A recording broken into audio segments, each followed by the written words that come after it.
રણોલીમાં overloaded ટ્રકોનો આતંક, રસ્તા પર મીઠું છલકાતા અકસ્માતોની વણઝાર, આરટીઓની કામગીરી પર સવાલો।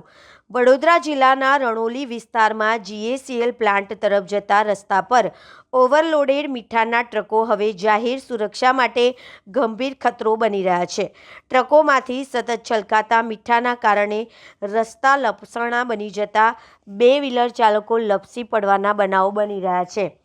સ્થાનિકોના જણાવ્યા મુજબ મીઠું રસ્તા પર પડે તેના કારણે રોજબરોજ અકસ્માતો સર્જાઈ રહ્યા છે, છતાંય અત્યાર સુધી કોઈ કાયમી પગલાં ન લેવાતા નાગરિકોમાં રોષ ફાટી નીકળ્યો છે।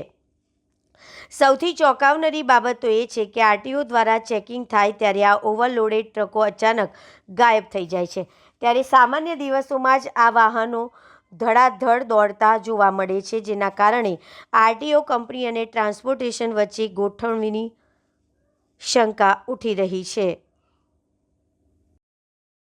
આપ જાણો છો કે છેલ્લા ઘણા સમયથી વડોદરામાં રોડ સેફટીની વાતો થતી હોય છે, પણ કંઈક ને કંઈક એક્સિડન્ટ થતા હોય છે। હેવી વ્હીકલોની બેદરકારી, બસની બેદરકારી હોય કે પછી જે પણ રસ્તાઓ પર જે પણ વ્હીકલો જતા હોય છે, જે આડેધડ પાર્ક કરવામાં આવતા હોય છે, એ દરેકની બેદરકારીના લીધે ઘણા એક્સિડન્ટો થતા હોય છે। તમારા માધ્યમથી મારે સરકારશ્રીને, ટ્રાફિક પોલીસશ્રીને, વડોદરા કમિશનરશ્રીને એ મહેરબાની કરાવી છે, આજીજી કરવી છે કે જેટલા પણ આવા હેવી વ્હીકલ્સ જે રસ્તાની બહાર ઊભા હોય એ તમામ વ્હીકલોને ડિટેન કરવામાં આવે, જેથી કરીને એ લોકોને એક સબક મળે કે ભાઈ આપણે જે પણ રસ્તાઓ છે, ગ્રામ્યના લોકો સાંજે નોકરીથી છૂટીને જતા હોય, ટ્રાફિક થતું હોય, એ ટાઈમે અકસ્માતો પણ થતા હોય છે।